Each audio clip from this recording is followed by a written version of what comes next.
बूढ़े व्यक्ति ने कंटेनर का वाल्व खोला और अगले ही पल राक्षस सबके सामने प्रकट हो गया। इससे पहले कि वे कुछ कर पाते, राक्षस ने उन पर पीले तरल की एक धार छिड़क दी। सौभाग्य से कियांग और बाकी लोग सुरक्षित थे। यह देखने के लिए कि क्या राक्षस अभी भी सांस ले रहा है, कियांग सावधानी से एक लोहदंड लेकर आगे बढ़ा और उसे टटोला। उसने देखा कि राक्षस के तंतु अभी भी बेतरतीब ढंग से हिल रहे थे।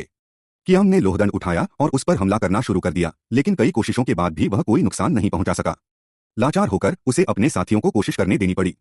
जैसे ही दशान अपने हथियार के साथ आगे बढ़ा, एक तंतु उसे लगभग लग ही गया। सौभाग्य से दशान ने तुरंत प्रतिक्रिया दी और समय रहते बच निकला।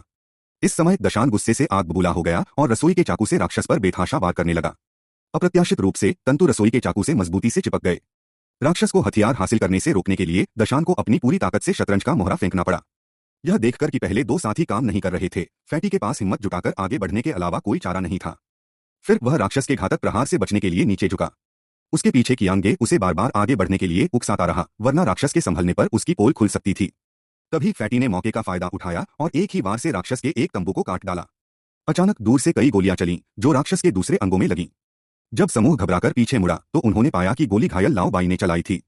इससे पहले कि वे समझ पाते कि क्या हो रहा है, उनका साथी थकावट के कारण जमीन पर गिर पड़ा। पता चला कि कुछ दिन पहले लाओ बाई को एक राक्षस ने गलती से खा लिया था जब वह उससे लड़ रहा था।